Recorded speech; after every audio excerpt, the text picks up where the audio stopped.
What's up, trash talkers? Listen, it's impossible to fight, okay, if you don't know what you're fighting for. Does that make sense? Like, if you're in the dumps and you're struggling with mental health, things of that nature, it's going to continue tearing you down, all right? Because you're consistently trying to fight something, which is that demon, which is usually something from the past, right? Maybe that why needs to be fighting for your future.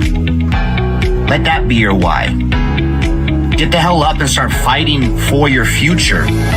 Stop fighting things that happened in the past. Easier said than done, right? Go seek help. It's okay not to be okay. A lot of people need to hear this.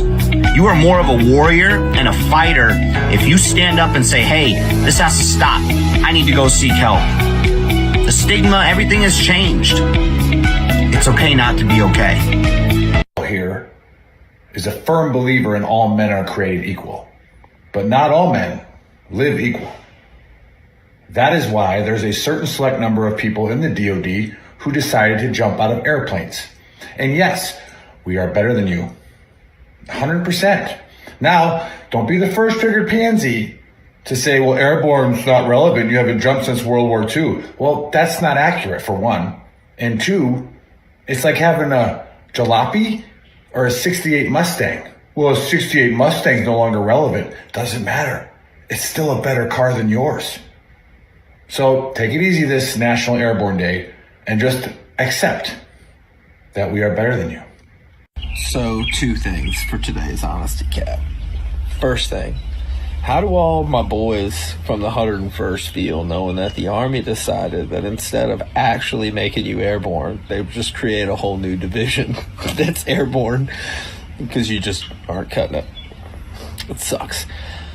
Thing number two, for all the folks that were like, oh, airborne is irrelevant, doesn't even matter. They're making a whole new division of just airborne people because they're relevant. Think about that. How's that feel? Does it hurt a little bit? I hope it hurts a little bit.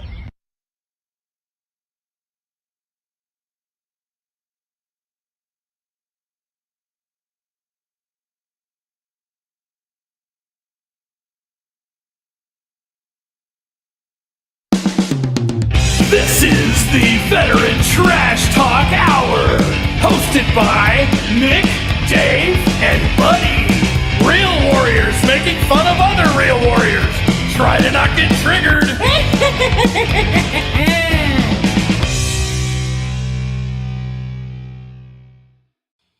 What's going on, Trash Talkers? What is up, Gruntworks Nation? Welcome to Season 2, Episode 9 of the Trash Talk Hour. Returning guests today are Michael Burke with Legends of the 75th Podcast and JC Click. And today, I don't know where Buddy's at. We are joined. He speaks three different languages. All right, English just sucks. Yeah, so he can't pronounce the G, right? Like, but anyways, it's also which the reason why he did that it's intentional. We do this to ignite the dumpster fire every time at the beginning of the show. I have to say something wrong. We don't have to do anything to ignite it. It just ignites. I got to be in character, you know. But no, like what he's doing, JC, it's coming out of jealousy. Because he is the face man, right? He is supposed to be the best looking guy on the show. But the first time we had JC on the show, all right, we had. Well, you shouldn't have invited me and JC on if you right. Well, we had. I mean, he's got a better jawline than you, brother.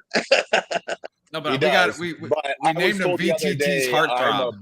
I'm a buffer, better version of Ryan Reynolds the other day by a man. Just saying. By a man. On the premises. The question is, have you been hit on by a man at a bar in St. Louis? Yeah. Doesn't matter. But JC got named VTT's. Just like $20 is $20. Heartthrob, right? Yeah. VTT's on the premises. I mean, he's been on our. I don't know. Now, of a lady this time. We got, but we got Mike on here, and I don't know that Ryan Reynolds thing. That might be that. It does fit. I can see where it fits. I see it. I get it. But we'll see. We'll see. I got emails of who's the new host and how do we get VTT's heartthrob back on. And I was like, he's not a host. He's a guest. So Dave is still. Here you are, trash talkers. Here, yeah. 2 years ago, and you're still jealous that the heartthrob is here. That's ridiculous. No. AC Click, by the way. Yeah, legendary. That's awesome. How's everybody doing today? Good? Yeah. Right. Phenomenal. Phenomenal. Good stuff. Ohio State. Yeah, Buddy's not with us today. He's enjoying a football game with his son. So, Nice. I do what you got to do. Absolutely. That quality time. For anybody that was on earlier, we found Bill. Found Bill. Yeah, we were worried about send at 7. He's the garrison sergeant major at Fort Sill. So we're like, that's not a fun job. And it's like, like every day is just, shit, and like, so he didn't show up to the fight show. And we're like, uh-oh, That's and not like Bill either. And I got all the artillery guys looking for him. I'm calling all the big wigs up there. And turns out he was just smash hammered at Oktoberfest the night prior. He didn't make it. He related it to Nick's retirement. Weeks. It's pretty serious. Because I was Nick's retirement kind of drunk. And I was like, that's pretty drunk. Oof. Yeah. Yeah, that was a good day. A couple days. But anywho, let's kickstart the dumpster fire. I think we already ignited it. But we'll go into a conspiracy. So Buddy has been texting me about this conspiracy, and Chris behind the scenes. Usually I don't share a conspiracy with them. I just look it up on a Thursday night. I go on TikTok, type in newest conspiracy, and then I find something, and then I share it with the group. But this one's pretty intense. I didn't go down the rabbit hole completely. I think Chris is more educated on it. Buddy is definitely educated on it. But we're going to talk about this hurricane, Helene or whatever, that rocked North Carolina and other parts of the U.S. And there's a lot of shit that comes with that. So we got a video. We're going to play that, and then we're going to get everybody's opinion on it. So go ahead, Chris. Play the video. Is it where they shoot it with vortex? Can I tell you what I find suspicious as shit? That one of the areas affected by Hurricane Helene is the world's largest lithium deposit, and the DoD just entered into an agreement with this company right here to mine lithium for electric cars starting in 2025. Now that area is completely devastated. This is a $90 million agreement between the DoD and this company right here to get Kings Mountain, North Carolina lithium mine up and running by 2030. If that area has been inundated, is in a disaster zone, then the government can come in and do eminent domain, and they can pay you what it was worth 5 years ago rather than what it's worth right now. Imagine that your home has turned into a watery lot, and the government comes to you and says, hey, I'll pay you what you paid for it. You're gonna take it and you're gonna go, right? What do you think is going to happen right here now that they want this lithium mine up and running by 2025, 2030 at the latest? Back in 1947, we had the Florida-Georgia hurricane, or Hurricane 9, and it was the first hurricane to be targeted for weather modification. What happened was General Electric's, the U.S. Navy, the Army, the Air Force, they poured dry ice into this hurricane using airplanes to see what would happen. Would they slow it down? Well, what happened was it slowed down a little bit, but it turned west really sharp. Let me show you. This is the path that the hurricane took in 1947. Does it look similar to you? Probably not. It's a coincidence, right? Moving on. I'm sure this is just another coincidence, but do you know who owns the most shares in that lithium mine? BlackRock and Vanguard. Can I tell you what I find suspicious as shit? Yeah. That was legit. Yeah. So legit, huh? Yeah. Hold on. It gets better real quick. I sent that to Dave on Tuesday. And when we got together Thursday to figure out what video we were going to use, guess where it wasn't anymore? Wasn't on TikTok. Yeah, it wasn't available on TikTok. Several videos weren't available. Thank God Dave screen recorded that one. Yeah. Yeah. So, all right. So where do we begin? I guess we'll start off with HARP, which is the weather modification that we have done. I mean, it's been declassified. That is a thing. We are capable of doing that. I don't remember. I think it was in the 40s they started messing with that. So HARP is a real thing. BlackRock, obviously, yeah, there's probably some shiesty shit going on there. However, I don't necessarily buy the fact that we did that with this hurricane. I think the hurricane definitely just came over there and destroyed everything. I don't think we utilized HARP, and eminent domain is actually true, right? So they can, the government can confiscate your property for personal use and use for civilians. But she said 4 years back. I don't think that's true. I think the property still has to be sold at market value. So even if they did a 90 million deal, the market value, I don't think they would be saving much, right? So let's scratch that part. I don't think HARP was used here.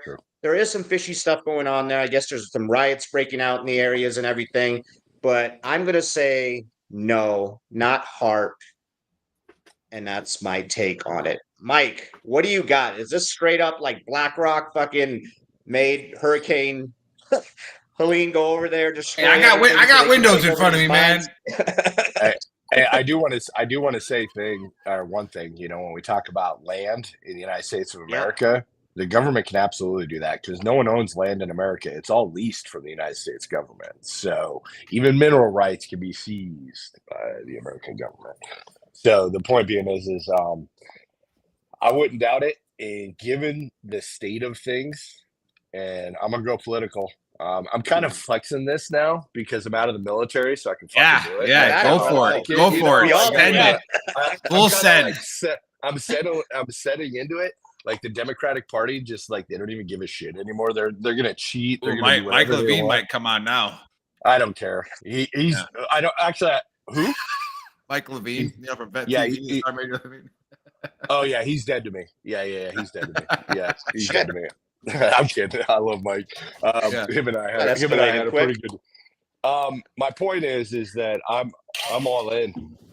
I'm all in. I think though it was an unintended result. I think it was actually supposed to have the same effect more in Florida and some of these other areas because of just distraction while we get in the last 30 days of the race.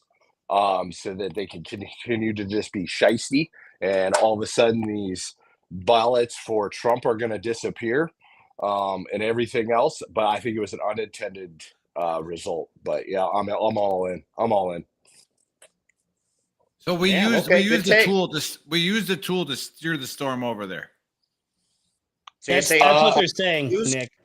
Yeah, because the path of the storm was crazy. If you like watch all these other videos, just the way like it did this crazy turn, which storms do that, right? But with this one, it was very, very weird. I think they intensified the storm. I don't think they steered it. I think they intensified the storm. So they contributed to it using, HARP or whatever. Okay, all right, good take, JC. What you got?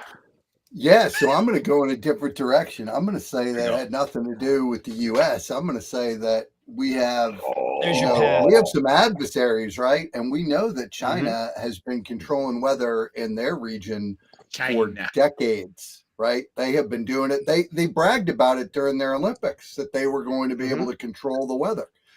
And I'll tell you that if I want to influence an election in another country, I start to create disruptions right before the election, right? We're a month out. We've got a red area that's in really bad shape. We've got, now FEMA is, coming out and saying, oh, we don't really have money if another hurricane hits. Yeah, there's like fights breaking out with FEMA over there. Like I'm going to argue that, it's not the BlackRocks and the Democrats. I'm going to argue that it's the Chinese that, because we've got life is good for America right now, right? We're fighting the Russians through the Ukraine, so we're learning about that. We're fighting the Iranians through Israel. We're getting good information about that. We can sit back a little fat, dumb, and happy, and the Chinese now can really spend some time influencing us. I like that. Okay, good take. Chris, what you got, brother? So there's a lot more to this, and I'm going to piggyback a little bit off of what Mike said. And he's absolutely right. They can go in and claim eminent domain. It is 5 years back. I went and looked. They can what happened 5 years ago? That was pre-COVID when everything was cheap as fuck. On top of that, all of this land is fucking destroyed now. So it's going to be even cheaper. It's like debt in a can in the grocery store. You get it cheaper. Yeah, because there's no roads and everything else. Exactly. There's a section of I-40 that is closed until September of 2025 now. I-40 is one of the 3 major thoroughfares that runs coast to coast. Spell that. Wow. Thoroughfare? Yeah. I'll do it later. No, you cannot use words you can't spell on this show. Major highway, HIGHWAY. Fuck you. But the other thing that they didn't mention in that video, besides just the lithium mine, is right underneath there in North Carolina, the affected area is the only deposit of pure quartz for all these microchips for AI. So you've got two major resources. And FEMA they going now have in, full control over. Yeah. FEMA going in and confiscating shit. I just sent Dave another TikTok the other day that a director from FEMA just got his ass whooped because he came in there and those aren't the people that you fuck with up in the hills. And also it's mountains. Like, those aren't supposed to flood. You're supposed to be safe on mountains and all this shit happening. So that is one. Yeah. Usually that area is never really affected. I think the last time was in the 50s or whatever, where they got hit a little bit, but they're in the mount. That was Buddy's biggest take on this whole thing. He's like, dude, the fucking mountains flooded? Like, what the fuck? Like, that doesn't even make sense, that is right? Massive. Yeah. So I 100% think that there is some seriously shady shit going on. And I mean, look, it happened in fucking Hawaii. You know, Nick and I were part of Task Force Lahaina getting all that set up, and we had to get contacts there because the supplies were not getting to the people like they were supposed to. On top of immediately, what were the companies out there that were automatically, hey, I'll offer you this much money for your land? Yep. Yeah, they're coming out there already trying to buy up all that land. North Carolina too. Yep. Yeah. So, all right. So you're saying not China, U.S. government. Are you saying HARP was used? I don't even think it was necessarily U.S. government. It was influenced by lobbyists, we'll say. You know, it's Are you saying private that HARP party. was used though? You're saying yeah? Okay. I like that. Yeah, because that was a crazy path that it took. It was for sure. All right, Nick. All right, again, so I appreciate you guys saving me to last because I bring the most amount of intelligence to the conversation. And, you know, I just... Well, then scoot forward so we can hear you. Okay, it's there. But I need a little more information on this. So HARP in the 40s, right? Yeah. I think it was the 40s. I could be wrong, but... Are we still on version... that one. Forever. Are we on version 1 of that? Like, are we, like, what version of are we on? Like, what are we capable of doing? I mean, are we just if we were able to stir it, that I've read, we're capable of just like creating like hurricanes. We can actually create them, and then we have the capability to like steer them like in certain directions by like what she was partially saying by dropping like dry ice or whatever in there. But we can 100% create hurricanes. Pretty sure we're past the dry ice stage from the 40s. Yeah. So I'm going to need a little bit more on that. So I mean, I'm going to go wishy-washy, probably 30% chance, but no, not really. And then I'm going to start with Mike, and I think he's close. The Democrat Party is right now in shambles. However, they're well organized. All right. And don't take that away from them. They have a lot of power.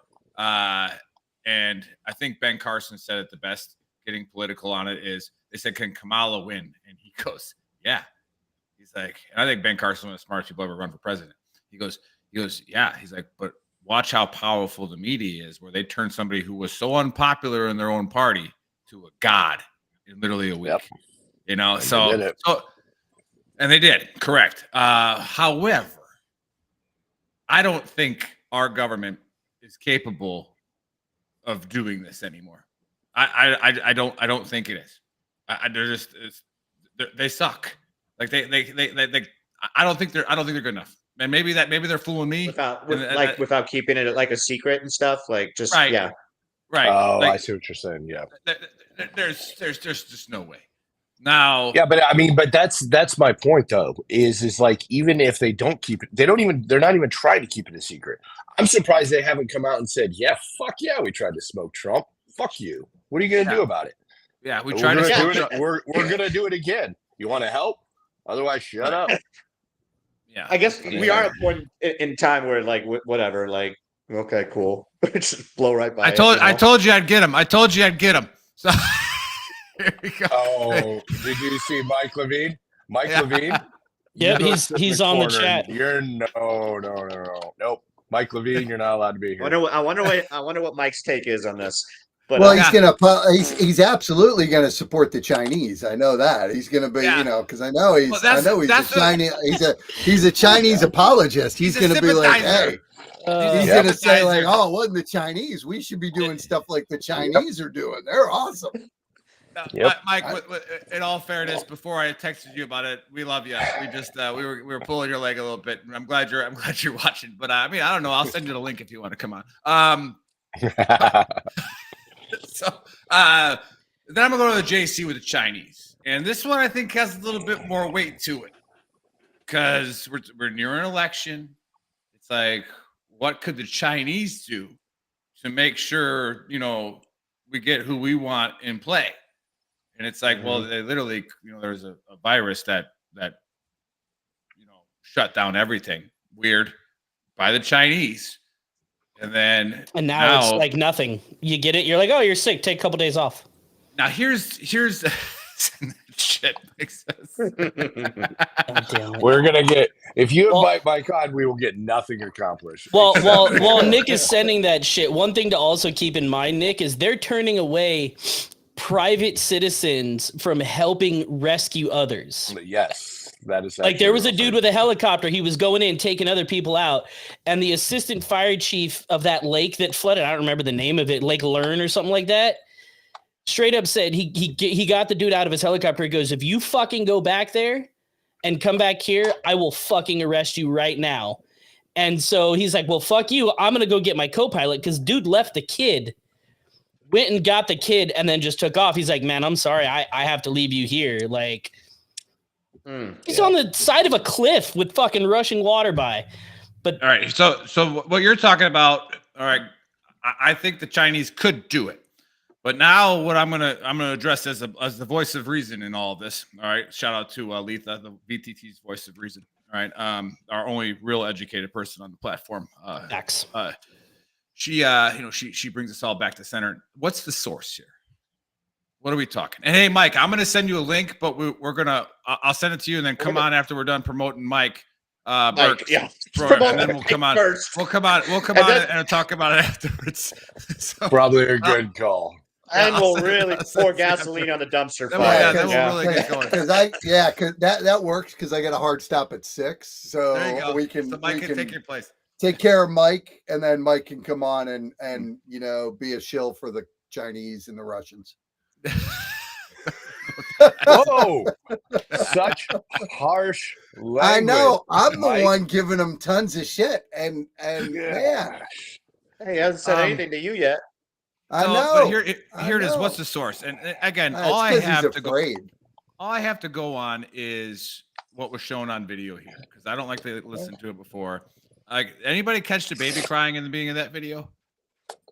All right, there's a baby crying in the middle of that video. What's Mama doing right now? Like, what's she doing? She's sipping on her morning coffee. What's in that coffee, for one? And you got a baby crying in the background.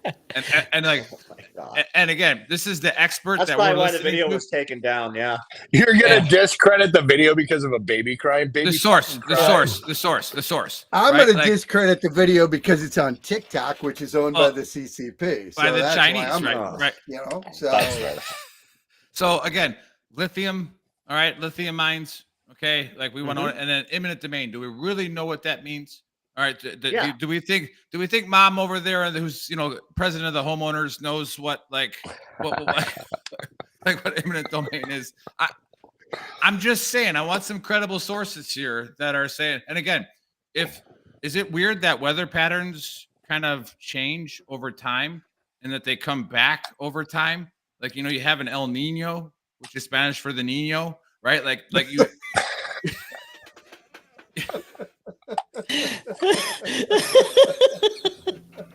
Just for you guys. Nick lived in El Paso. He speaks fluent Spanish. I lived in El Paso for 5 years. Just saying. But is it not weird that the pattern changes and it kind of reverts back? I mean, Brody talked about it for sure. Brody went to go surf in a 100-year-old storm. Like, it's absolutely true. Like, it comes back. That's a Point Break reference, right? Like, you get like he's going back to there's weather patterns. So if she's like, well, back in the 50s, this last time the storm did that. Are you saying that the Earth couldn't be on a cycle? where like it's just that was the weather pattern of that storm. So I'm going to say it was documented by the government that they threw that in there. Documented by the government. That's okay. Yeah, so that goes back to point one. Our government doesn't. No, they're not documented. You believe in HARP though, right, Nick? You think HARP is a thing, right? I mean, it's declassified. I think it was a study. Okay. Yeah, I think it was a study, but or is that Harpo? I don't know, but we'll I think he was a comedian. So it's all just a coincidence, like the $90 million deal that was made like a couple days prior. That's all just a coincidence, and then the storm devastated the entire area. Does BlackRock? That's what I'm saying. Really when BlackRock's involved, but do they really need to do that to make a couple of bucks on land? Well, they're not going to. I mean, this is going to be an ongoing thing. Like, it's a mass supplier of lithium. I don't think like the initial over a couple of years, the amount that they're going to make is probably going to be astronomical. I think like we're talking hundreds of millions of dollars. So lithium used to be $1.70 a pound. And they outsourced to Chile and saved Chile. I like how you did that. 50 cents a pound or something like that. And if they're able to do it here in the US, it's going to be the cheapest lithium in the world. So it's probably by a lot. Definitely a good thing to get your hands on. Yeah. I don't know. Plus the quartz, it's literally the only deposit of quartz that's pure enough to make these microchips. For AI. And how fast is AI advancing? I mean, only AI knows, right? Exactly. I guess like Mike alluded to earlier, who cares? Even if they did do it, like so we could do about it.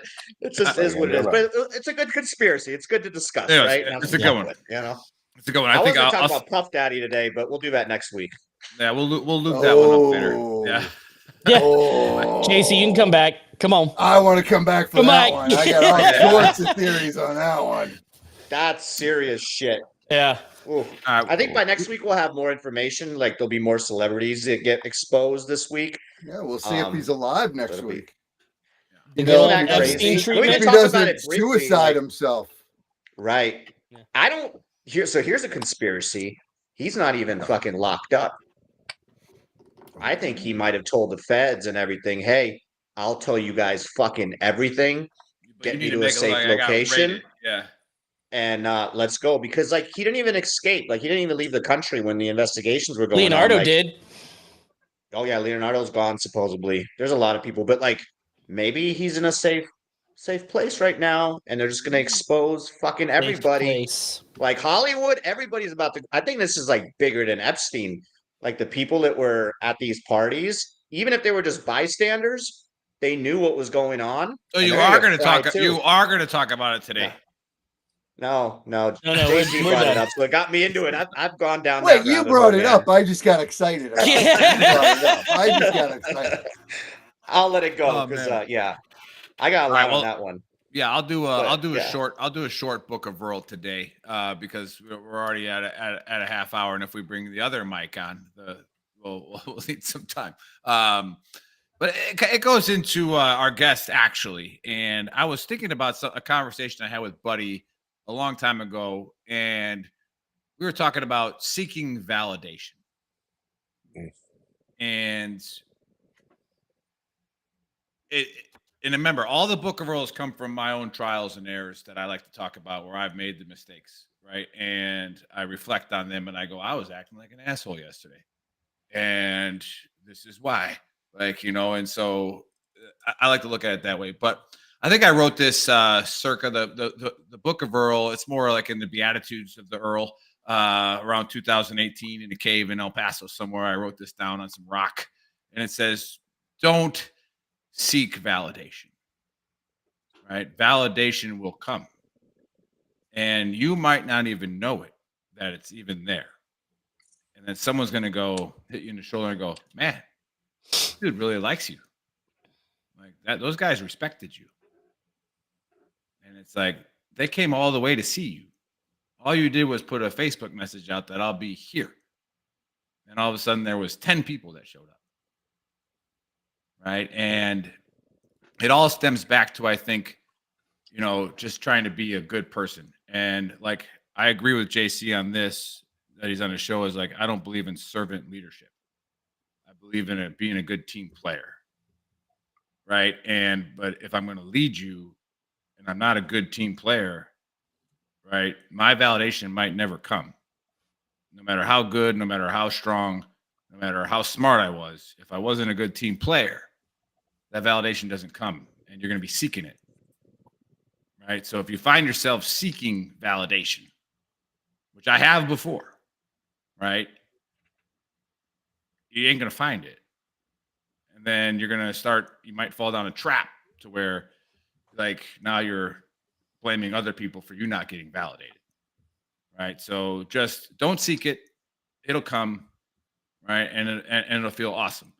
And I don't, does anybody want to have a comment on that before I segue into Mike? Oh, that's good. Perfect. Question is, why are you seeking validation in the first place? You can go deeper than that, a requirement for you. Like, why is your headspace there that you need? It's just like any other thing that it's like any other thing that you screw up. Why are you doing it? Right? Like, why? Again, we get weak, right? We get weak at points in time in our life. So, like, whether it's a loss of control. I want to. Okay, see, now you got me going, but I want to make sure we get to Mike because what Mike's doing is so important. But I want to. I've been thinking a lot about this lately, and what we have to realize as humans is that the only objective reality is our own, and everyone else's. And know that to everyone else, your objective at reality is subjective. Okay, there is no such thing as a shared experience. There are shared environments and there are no shared experiences, right? Everybody can be on the same ranger patrol and there's 30 different experiences in that platoon.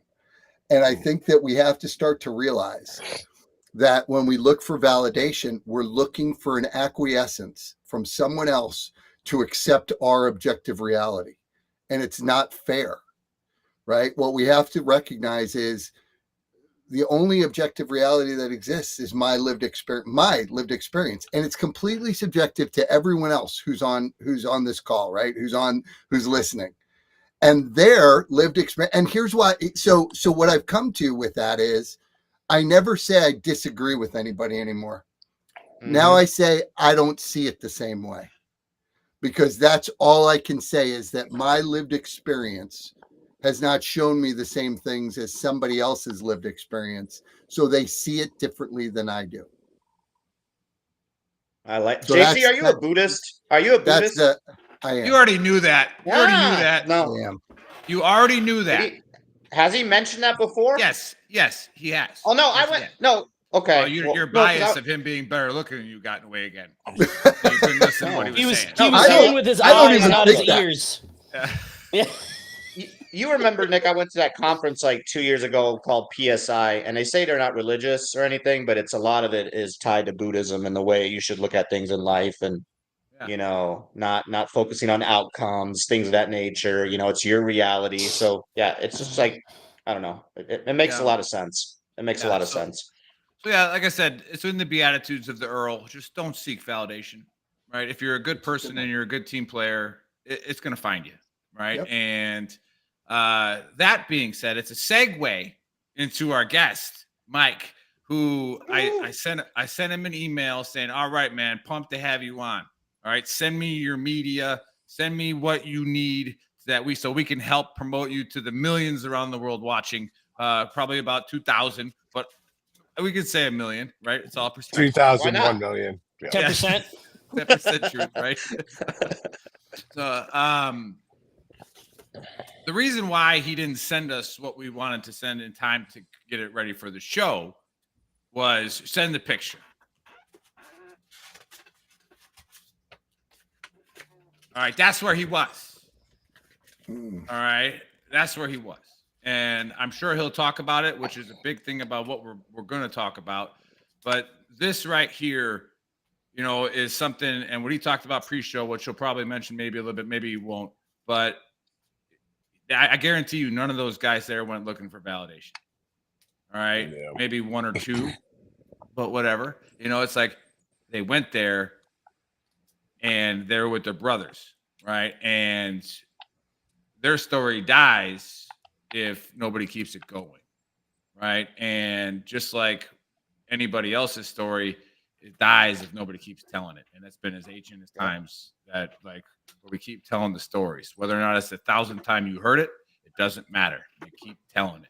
So no, that's where Mike was. So we had a cool video, but we didn't get it in time for the Baker to edit it and get it going. But we got a returning guest, Mike, Legends of the 75th. Welcome to the Dumpster Fire. You got a lot going on. What do you got going on, and how can we help? Yeah. Well, I mean, going back to that picture, so that picture was from an aerial shot, obviously, for the Fallen Rangers ceremony, where they honored all the Rangers that had died in training and then also in combat. And, obviously we've all, participated in those and done those, but that event was remarkable. I honestly don't think there was a dry eye in the entire place. They did multiple different things, but one unique thing that they did, and I won't totally get the verbiage right of how they did it, but towards the end, they had currently active serving Rangers that would walk up to the front, and they had all the bracelets from the Rangers that had died in training or died in combat. And basically, they were talking about the burden of the Brotherhood, the burden of being in the 75th Ranger Regiment, the risks, the challenges, all this different kind of stuff. And now that bracelet of Ranger that was KIA or whatever, now it's their burden to bear. And it was unbelievable. It was truly unbelievable. But 275, just want to give them a shout out. They did absolutely amazing. It's probably one of the best anniversaries I've ever been to. I don't even know how many people went out there, but front to end, the team there, who has a lot of things going on right now. The whole battalion was not even in the footprint because of active things that are happening across the globe. But they really, really, truly did a remarkable job. And Earl, I thought that was a great segue as well, man. And I really appreciate that. Because it does play into what we're doing with Legends of the 75th. And I'll give a little bit of backstory, of what Legends of the 75th is. And then I'll talk about, kind of the way forward is, I started another podcast a long time ago called Always in Pursuit. Every time I'd have a Ranger on, there would be, I get inundated with emails, all this different kind of stuff like, hey, you need to have this Ranger on, you have this Ranger on, and eventually it morphed into Legend of the 75th. And basically all we do is we capture, just like JC just talked about, the individual perspectives of these Ranger grades and their time within the 75th Ranger Regiment, but then also the individuals that shaped them and how the organization itself shaped them. The highs and the lows, the tough parts, but all those things that really, really resulted in who they are now today. And we had an opportunity a couple months ago, Operation Cabanatan, which is a raid that happened in the Philippines in World War II. I got invited to go on it as a PAO at first. And basically, they just want to go over, we're going to pay homage, we're going to walk the route.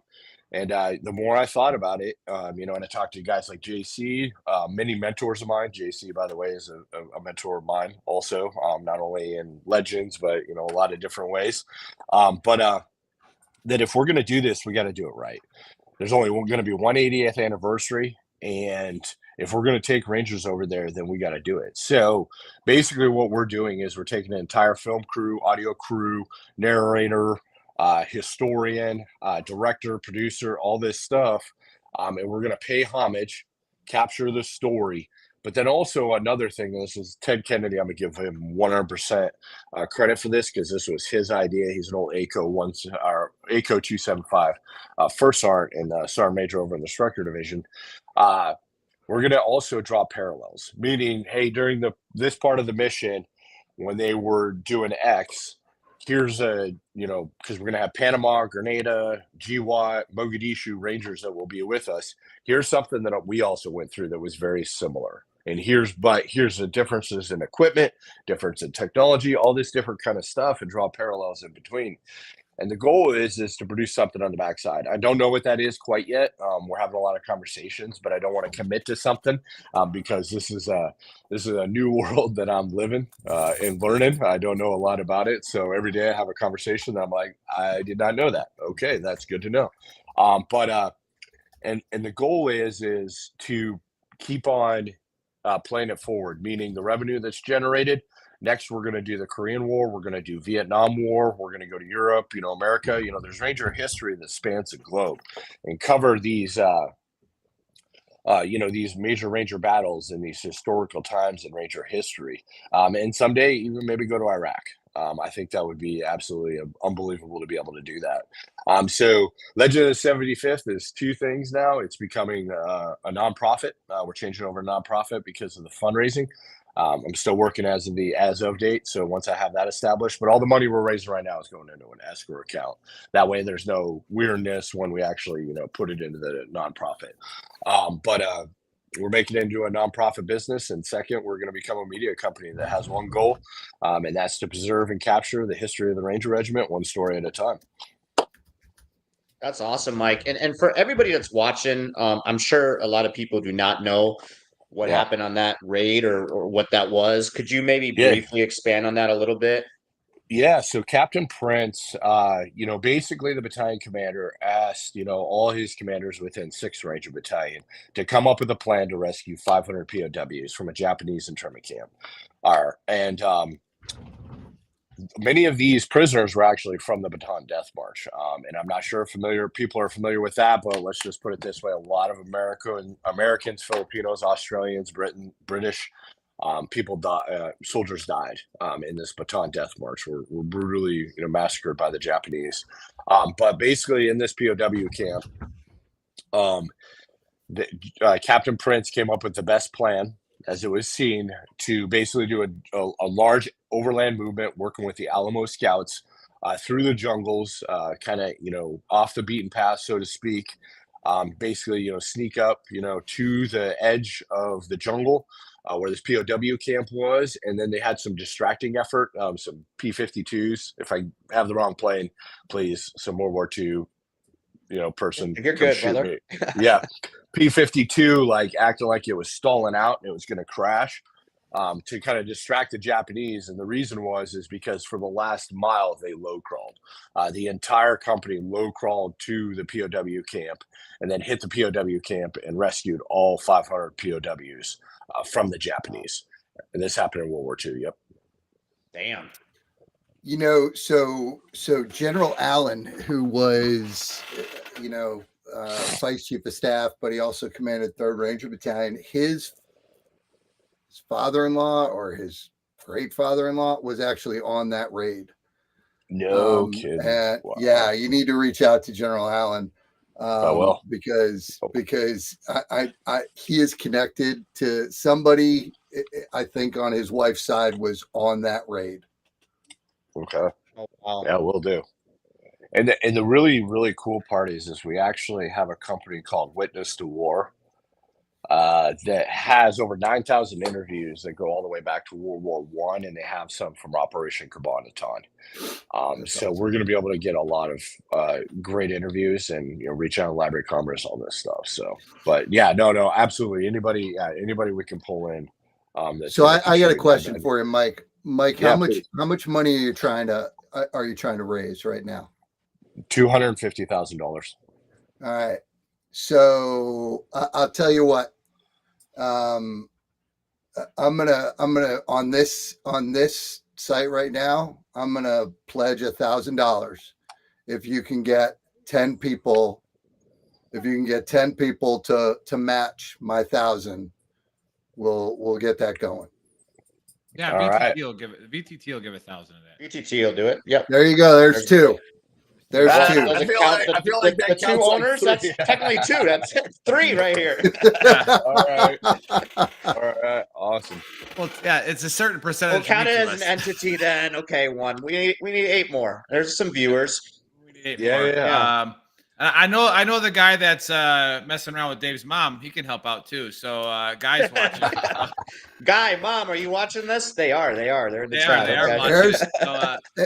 Here's the other thing. Here's the other thing that we'll do is so I don't know that we haven't talked about it on the show, but and everybody on the show knows this, but I'm the CEO of the Commit Foundation, which is a nonprofit that helps high potential individuals transition into the next career. And I texted you this, Mike, but I don't know. It's going green, so I don't know what's going on with your text. But I'm going to tell you phone number. Sorry. So send me your new phone number. He's got you muted, JC. He's got you muted. He's too big for us. Yeah, dude. All right. So Mike's got the new number. Here's what I'm going to tell you. You are one. We're going to make you an official partner of the Commit Foundation. So you get, some visibility, and you are invited to every donor event that we have from now on. I told my mom I wouldn't cry today. Yeah, that's all right. Oh, this is why I love our show. Look at this shit that's happening right there. Fucking great. I mean, JC totally I can't even. Don't worry, I'm not going to one up you. Maybe a little on the movie side of it. But go for it. No, I'm gonna. One, we just had an old 82nd guy, buddy of mine. He be Tribal, and he's got a lot of investors that get into this kind of stuff. So yeah, Mike, I'll connect. Is he watching right now? No. Mark is not, but I'll connect you with him. But also, I can get you. We know JC knows this. I can get you Will Staples. All right, Will Staples will help write it. Probably, it is what it is. He wrote. He's doing all kinds of stuff, doing the 160th movie right now, Night Stalkers. So we'll get Will connected with you as well. I'm sure. I wouldn't know how to go on that. I wouldn't know how to go on the trip, man. Yeah. Well, they're still trying to kind of iron it out. So I'm not handling the operational side. I'm just handling kind of the media side. But I do need to talk to Dan Knight. But just like Earl said, the freaking 50th was out of control. Not a lot got done. I do want to. I mean, don't get me wrong. There was a lot of good conversations, but hey, that Patreon site right there. Yes, you can donate. Yes, you can subscribe to the podcast there. And we have over 60 episodes with incredible Rangers, and individual accounts, and we got a lot of other stuff on there. So understand that just signing up for the podcast to listen to the podcast. All the revenue and everything goes to this major project.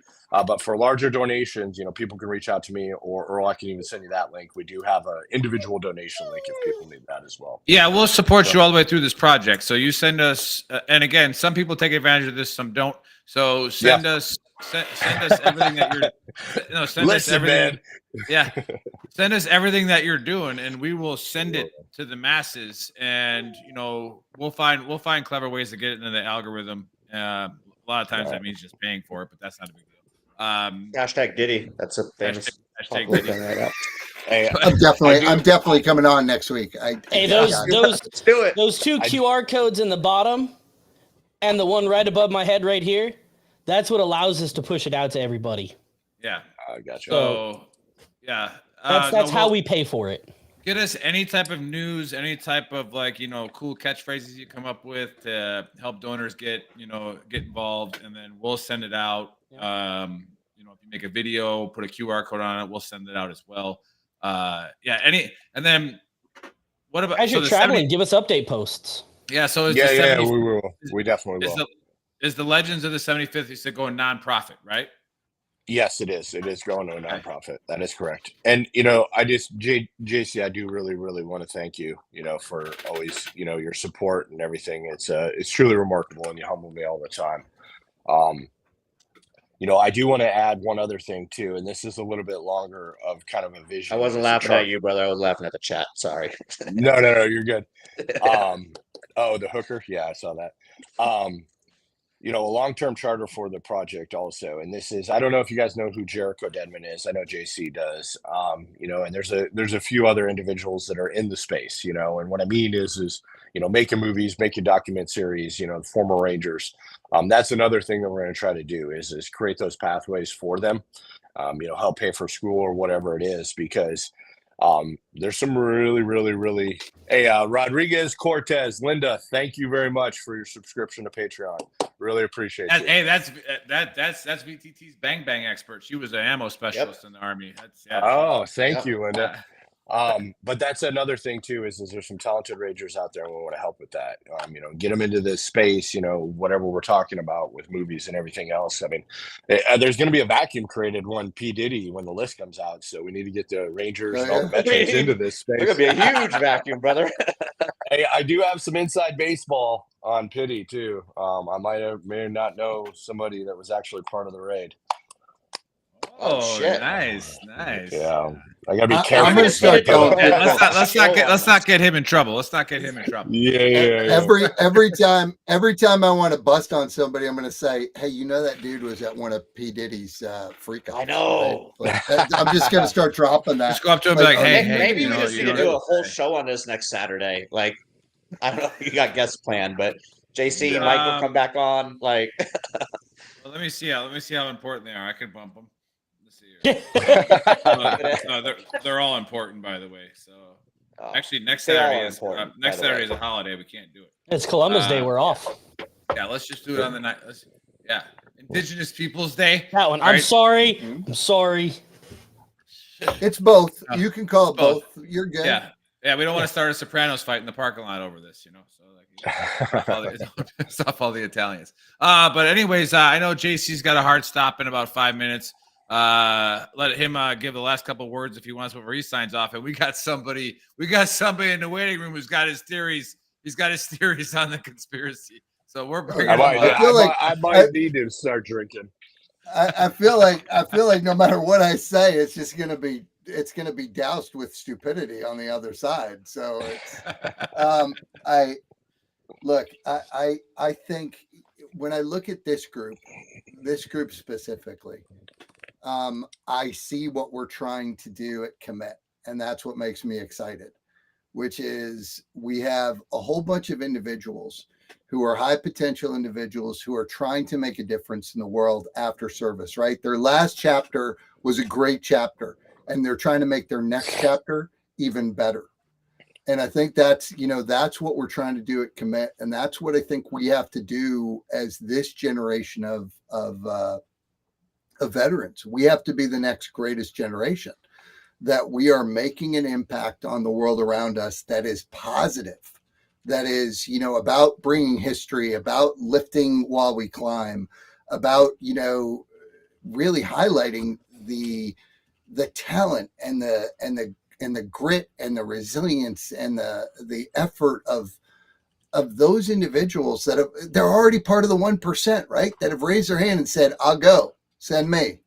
Okay. And now we can't leave them on the sidelines. We've got to continue to push them forward. And so I get excited when I get on this kind of platform with, you guys, and like, this is exactly what it's about, right? We've got entrepreneurs, folks starting nonprofits. Like, this is what we are supposed to do. We have to change the narrative from the broken veteran to the resilient leader. And when we do that, like, you can't stop us. Like, I want to leave you with this, right? So there used to be a time when the majority of the government, congressmen and senators, were veterans, right? We're at like a little piece, right? It used to be like over 40% of CEOs were veterans. We're like at 20% now. We have to change this. All those people were studs. And now we've got to take them and make sure that they're studs afterwards, and they're leading this country in the right direction, whether as, in nonprofits, academia, business, private equity, entrepreneurs. Like, we've got to do that. And what inspires me about what Mike's doing, about what you guys are doing, is that is exactly, you are setting the example for others to follow.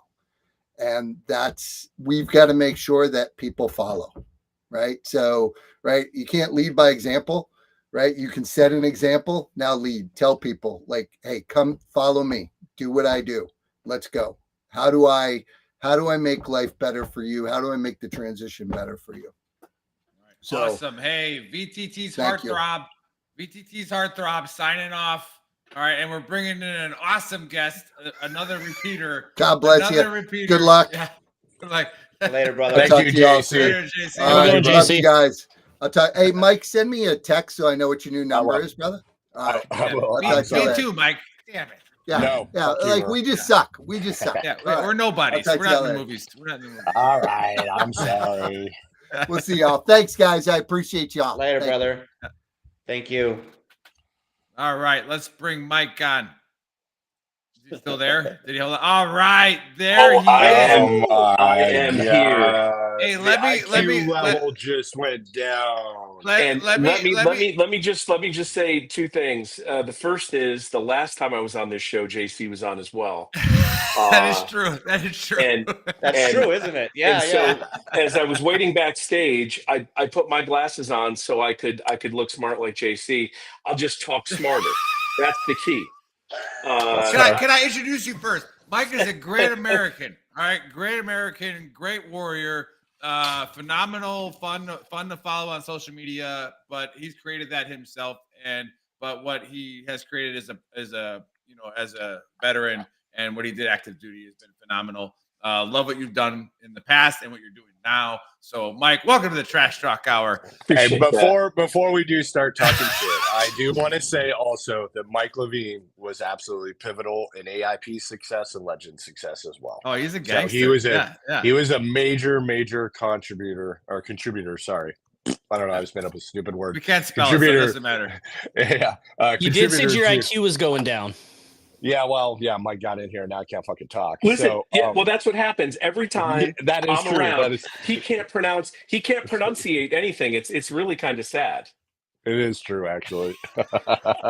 Because him and I would sit for hours on Zoom and I'd be trying to read like taglines and intros. He'd be like, no, what are you doing? Stop, pronounce your words. And I'm like, it was pretty fun. I used to do like the Kung Fu Master thing and be like, again, do it again.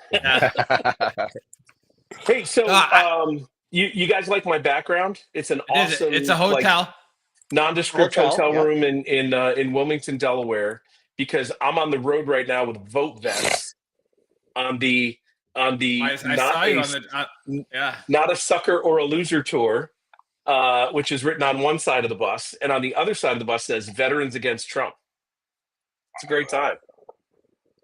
So I caught a little bit, when I checked in and heard some of the probably 20 minutes ago. I do want to say I hope nobody thinks I'm a shill for China or Russia. I don't even know what that means. Oh my gosh! Don't get triggered. We have a shirt. We have a shirt for that. We have a shirt. If I was going to take money, I would go to work at TikTok. Put the shirt up, Chris. I would gladly take that money. But seriously, man. Oh yeah, there it is. Okay, hold on. Let me get that QR, son. There it is. I love it. Triggered pansy. Got it. What's going on out there in the big bad world right now? I think all of us just need to get better educated about what the policies are and who they think is going to be the best person to lead our armed forces in our country for the next 4 years. I got my team. Other people got theirs. But what's important is just getting educated about it and not like. We have a problem in this country. JC touched on it a second ago. It's the number of veterans elected to the House and the Senate. Right. He was talking about the presidency. Oh, absolutely. But I'll just say that the reason we had such a high number, obviously post World War I, post World War II, we had a draft. We had all of these people that were pulled into compulsory service. Millions of Americans over years. And then, 1974, bam, we're in the all-volunteer force. And so we've seen the number of people who have served in the armed forces drop significantly since, the drawdowns that have gone on since the Cold War ended. I mean, I don't think we're at the smallest army we've been at, post global war on terror, but it's pretty goddamn small. We're at it. The 118th Congress, which was sworn in 2022, or was elected 2022, sworn in 2023, 18% served in one branch or another of the military. And to me, it's just crazy, right? It's telling. It's telling. Yeah. Well, I think there's a couple of different factors here. The first factor is We have the lowest participation in an all-volunteer force we've had in years past. I was talking to the executive director of the VFW in DC, and he's like, "Hey, our membership sucks." Well, why does your membership suck? Oh, I know why. Well, it's not just because we know why. We want to go there. It may not just be because of the VSO old school, but bear with me. It's because the number of eligible people has just plummeted since we went to an all-volunteer force. That's just how it works. So when you look at the people who are going to run for Congress, there's a very small percentage of the population that's gonna frankly have enough of an ego to roll the dice and go after it, right? And then that total number that could have served in the armed forces, especially since the draft went away, it's all the way freaking down here. We're in the low single digits people that will even just raise their right hand and throw their hat in the ring. So we're at 18% for this Congress. I think depending on who wins, I think the good part is there are a ton of veterans running on both sides of the aisle. I just represent the guys on the blue side. VoteVets.org is, the main mission is to find, Democratic veterans who will run at the local, state, and federal level and win those elections. And, VoteVets got a pretty good record at that so far. But, consequently, in these very red districts, if there's a veteran running in a red district, 9 times out of 10, that vet's going to win. Right. So, that's what I was going to say. That's what I was going to say. Throw your hat in the ring. You got to shave. You might have to shave, take some nice pictures with the family, but run for Congress, dude. Mike Burke is a politician. He should have run for office right after he retired in North Georgia. He wants to do better things. Because he's not going to get elected in Atlanta. He actually wants to make a difference. But you're I think in my opinion, you're spot on with the numbers being down with the VFW.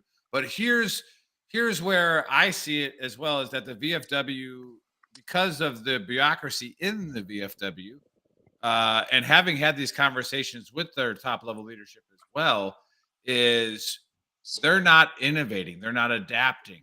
All right. The first That's fair. The first thing they wanted to do was open, invitations to everyone else, right?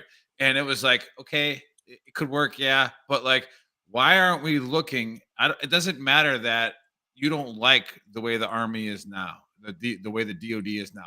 It doesn't matter. These are the people, like you said, that are serving. Why are we not innovating to make sure that we are inviting those that are serving?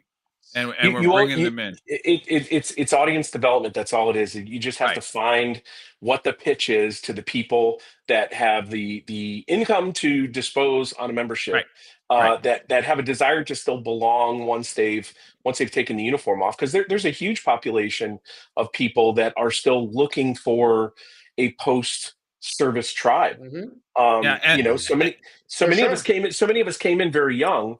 And many of us stayed for a good long time. But even if you did 5 years, that's enough time to get, sort of reprogrammed. And you're like, you get diversified, you get cultured. Yeah, for sure. Yeah, absolutely. It's not cigarettes, smoke, hot dogs, and bingo. That's just not going to cut it. I've heard Bush Lights and spaghetti dinners, even though I love those. I've heard some people say this, and it kind of hurts my heart a little bit, but it's reality. That generation's like not going to be around for long, man. I mean, we're talking about, these are the Cold Warriors of the 60s into the Vietnam era. And those guys are like, pushing late 70s into the 80s now. And there's going to come a point where, frankly, the Desert Storm, Desert Shield into GWAT are going to be the guys that folks are going to be looking for leadership and to take over the organization. And it's incumbent on that generation to be nimble enough to not just appreciate and appropriate for what we know is going to be important to us, in sort of the Gen X demo, but like the millennials and the Gen Zs that are going to go in and serve and then separate and be looking for that same sense of belonging. All of the organizations, and that's just VSOs, MSOs are the same way. Who the hell wants to be involved with AUSA if AUSA is all for colonels and sergeant majors, right? So, by the way, I'll be there. I'll be there at the marquee in the presidential suite. So come find me in the presidential suite at the marquee. Are you picking up some extra hours cleaning? What are you doing in the presidential suite? No. We have it, and 10th Mountain Whiskey, that little thing up there somewhere on the screen. Shit. All right, yeah, they're going to be stocking it for us, so we're going to be right there having on. a good time. Okay. So get up there and do it. Bet. Yeah, exactly. I invited you last year, and you didn't believe us, but we had 7 exits to the balcony, and you didn't come up. All right, I'm so sorry. Even Norman Hooten came up, but you didn't come up, so it's what it is. Hey, I was getting paid at AUSA last year. If you weren't paying me, I wasn't coming. Oh yeah, there you go. But I do want to get back to the main point of what we want to get you on here for. But before that, again, we don't really let politics on Veteran Trash Talk as far as the page. We allow it on the show 100% because let it loose. But we don't allow it on the page because we don't think it really accomplishes anything when it comes to taking care of our battle buddies. However, if you're blue, if you're red, none of us care, right? If you're a great American and you're a great team player, that's all we really care about. And if you're a veteran and you happen to be on the other side of this side, just run for damn office. You're going to probably freaking win. Especially if you're a veteran. Nick said it way back, and it really stuck with me. And I hate to inflate his ego like this because it's already so big. Pretty big. When we were talking about when Biden won, and everybody was like, "Oh, fuck Biden! I hope he fails." Who suffers if Biden fails? We all do. Hello. We do. Yeah. Who suffers if Trump fails? We do. So why would they're taken care of for life? They're good for fucking life. Yep. So we once they're in, they're in. Yeah, and again, you should never be looking at the federal level to help you, anyways. I mean, look at the VA. I just moved out to LA and it's taken me 6 months to get back into pain management, and I'm like, cool, because I've been doing it for 3.5 years in El Paso. You just had to keep going. It just didn't matter if I changed states, but it takes 6 months to do it. Anyways, to get back on what you hear, did the Chinese move the hurricane to take out a lithium mine so that we could get eminent domain and take over the lithium mines? This is what I love right now. Is everyone in this call, and then JC, who's here, we've all spent. It was all a joke, by the way. I know, but a lifetime of service with the government. We've all done multinational, intergovernmental, joint operations, right? And whole of government support to certain operations. So we know almost probably beyond the shadow of a doubt what the capabilities are at each echelon and each branch of government, right? So I always find it hilarious with people that are associated with our world who put any kind of credence in broad sweeping conspiracies, because we know you can't get 4 people intergovernmentally to coordinate and make shit happen ever, right? It's like it's such a huge muscle movement. Even disaster relief is a perfect example. Like, you can't get shit to work. How do we think we could have these multi-layered, branch of government conspiracies that we have space lasers and weather hurricane movers? It's just like just we do have space lasers now. Just HARP is a real thing though. But that's technology. That's the HARP, the weather modification stuff that they started testing in the 40s. That is actually a real thing. I said I don't think they used HARP either for this event in North Carolina, but HARP is a real thing. It's a real thing, sure. In the season that every freaking year we have. Give us your thought on the conspiracy. I think it's absolute horseshit. Number one, it comes from Marjorie Taylor. All natural, exacerbated by climate change. I mean, we could do the whole. It's a hoax. It's not a hoax. But when the water gets warm, it's scientifically proven. When the water gets warm, we have weather events. And El Nino. For whatever reason, whether it's us making the atmosphere and things warmer, whether it's God or Mother Gaia, some other non-Christian entity, I don't know, right? Moana. Somebody's making the fucking water warm, and that's causing each successive hurricane season to be more and more impactful. You guys see there's another one right on track. It looks like it's going to run dead straight over Tampa. Like whoever it is doesn't like SOCOM headquarters. That's what it is. They don't like the Air Force Base. They don't like McDill. They don't like McDill. They're just going to run right over McDill because the Class 6 didn't have their version of their favorite bourbon. So they're going to take it out.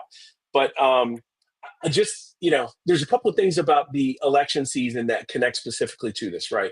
So right now, and this goes to the whole FEMA stuff, is holy shit, there are so many people on social media putting things out there that are just complete horseshit, that are unverified, that are frankly completely fictional, that are backed up with photos that are run through Google photo search and are found to be months or years old, and then people are just taking the ball and running it downfield, and it's spreading like wildfire.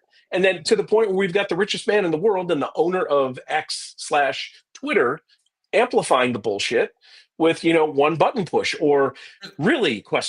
And then all of a sudden 20 million people see it. Elon is either the greatest human being of all time or the Antichrist. All right, it's one of two things. There's no middle ground. It's a fine line. It's a fine line. It's a fine line. I agree with Mike Burke. But hey, listen, in this election season, especially we're 30 days out from the election. Number one, I don't care if you're red, blue, green, vote independent. You're gonna write in Mitt Romney. I don't care. Have a plan to vote. Figure out the day. Figure out what time you're going. If your state offers early voting, go do it. Number two, I just got 3 ballots sent to me in California. One of them's for somebody dead, I'm sure, right? I didn't get sent to me. Was it pre-filled out? I'll go get him and show you. I got 3. It was already pre-filled out. It actually had Kamala in it. But for Joe Biden, one was for the Green Party. Comma, like the punctuation Kamala, but that's okay. I don't care. I don't expect Mike Burke to pronounce things correctly. That's an old thing. Exactly. But listen, isn't that the sorority from the Nerds? Or isn't that the Nerds? Lambda. No, that's the hot one, man. I'm telling you. But listen, if she wanted a comma in there, she would have put one in there. Why did she put one in there? Wherever you get your news from. The next conspiracy.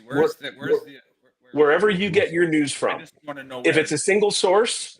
Start it like your stock portfolio. Well, that's what I said about the conspiracy. I said, what's the source here? The lady had a baby crying in the background, and she's drinking her coffee. I'm like, I get my news from Duffel. Who's this lady? Duffel Blog is probably Duffel Blog actually right now. Duffel Blog probably actually right now is the most accurate news source. Yeah. I'm just saying, if you're a Fox News guy, that's great. I'm not going to hate on you, but you should read AP, Reuters, United Press International, Agence France Presse, any of the wire services, and mix that in with whatever your media diet is. Same with if you're watching MSNBC and you're addicted to watching Mika and Morning Joe. Cool, whatever. But diversify your news intake. So you get to hear a variety of opinions and then form your own instead of just repeating this shit that you heard from somebody else. That is absolutely key right now. I think we can all agree on that one. 100%. Yeah, for sure. And then the third and final thing, and this is very important. I like to think that in everybody in this grid right here, everybody's relatively online a lot, right? You have your Twitter. Your Twitter, your Facebook, maybe your Instagram, wherever you are in the world, like MySpace. But but you follow a certain number of people, and you engage with a certain number of people, right? So the last little piece I want to leave you with, man, is come out of your silo, engage with people that are not in your comfortable information space, because we spend a whole lot of time around people like Mike Burke who snort really loud and it gets in your ears. It's insane. But you spend a lot of time online with people that are saying the shit that you want to hear and the shit that you agree with.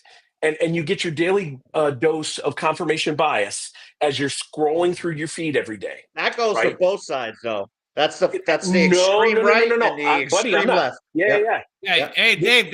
This is what I'm saying. This is what I'm saying. I'm not going to have a bias if I'm not confirming it. Just saying. Yeah. How can you have a bias if you don't? I grew up pretty conservative. I drifted towards the center, and then I'm not going to lie. In the 2020 election, I was kind of radicalized and pushed more into the Democrat side.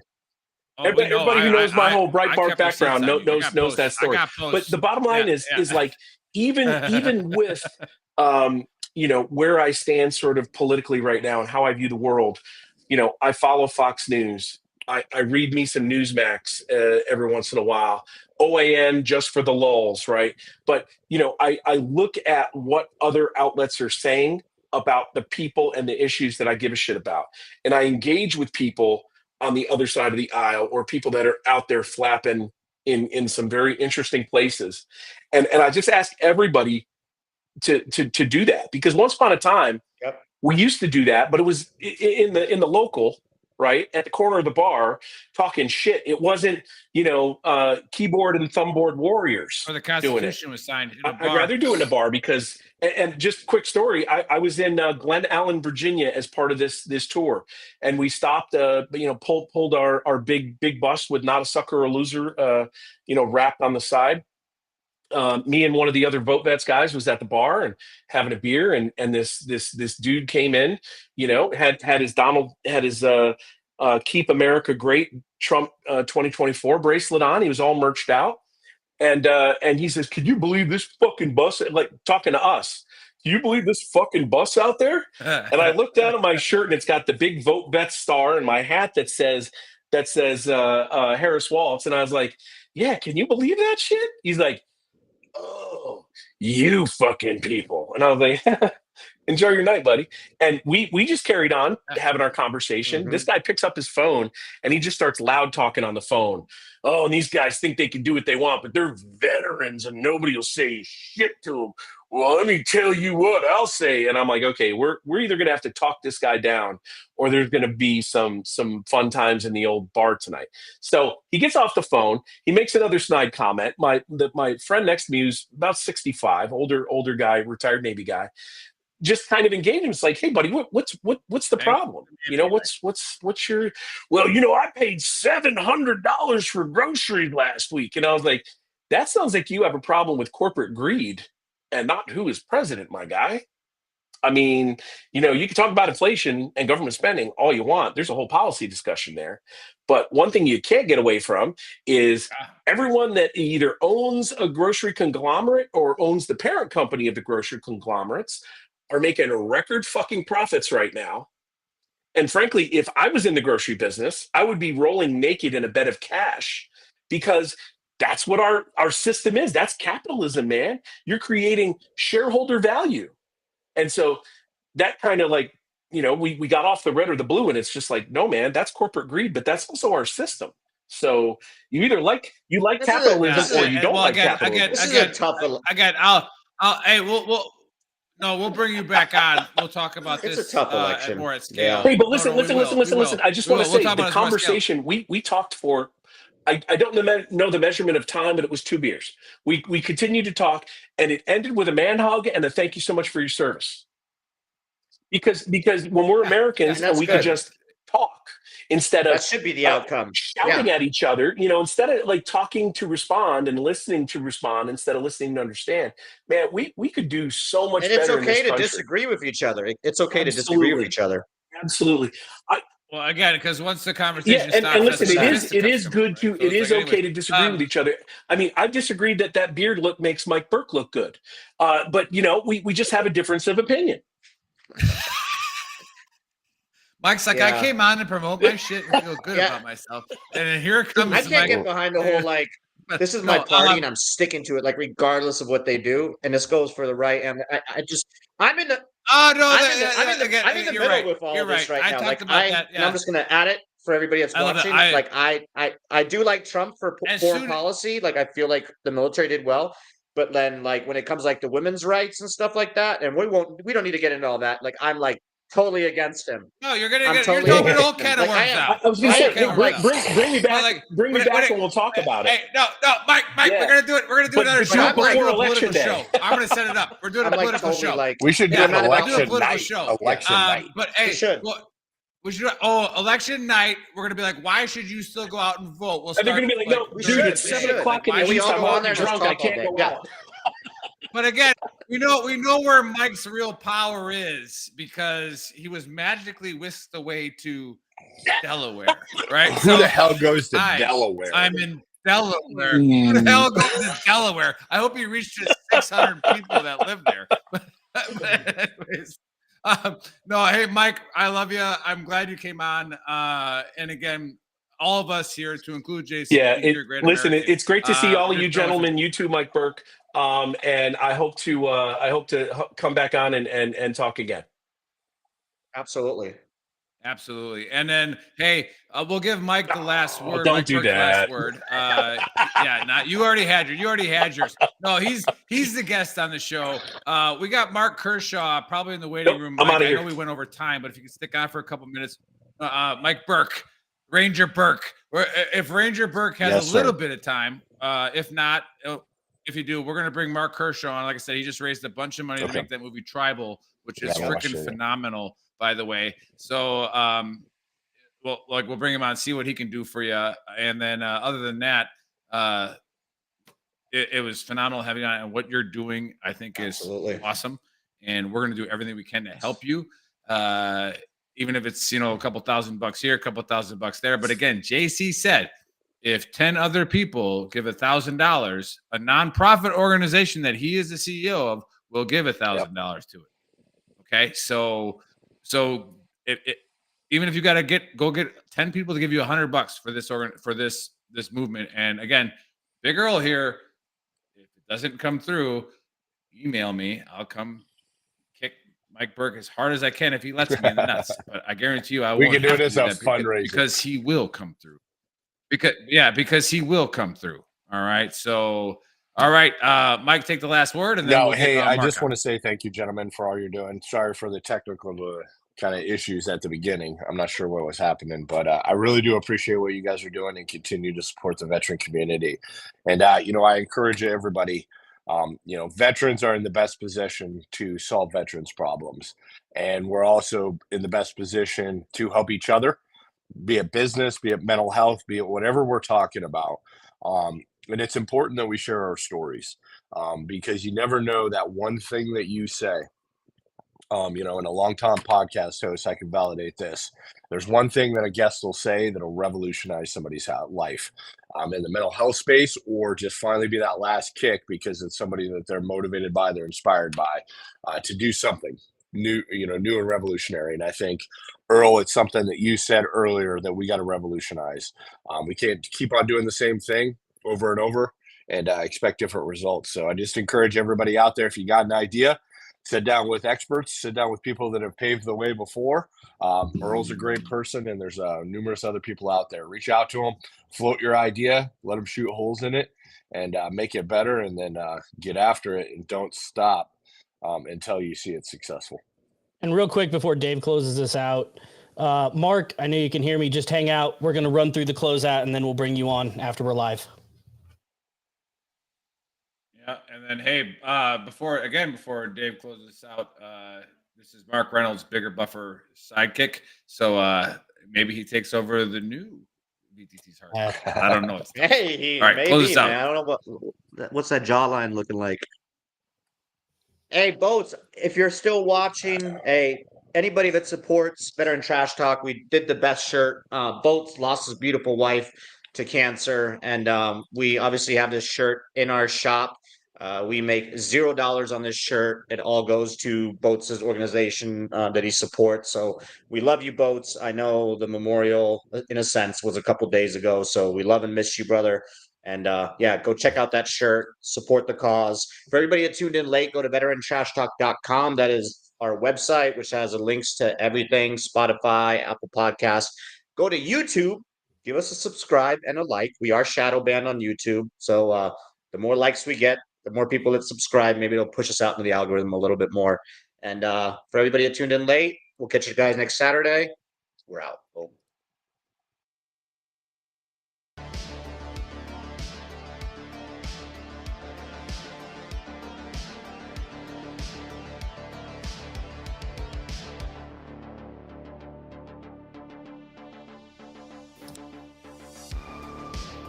What's up, Trash Talkers? What's up, Gruntworks Nation? How do you hire the right financial advisor? In this video, that's going to be somewhere up here when they put the QR code up there. Just scan it or go to our YouTube channel, all right, and you'll be able to download it. In that video, questions are asked and answered about finding the right financial advisor for you and your loved ones. What license do they hold? The crucial factor can provide you with a sense of security and confidence in your financial advisor. What is their experience? See if they have any written complaints in the disclosures. Why is it in your best interest to work with a fiduciary? This role is crucial as it ensures that your advisor working in your best interest, fostering trust and transparency in the advisor-client relationship. Understanding the advisor's process for developing your financial plan is also important.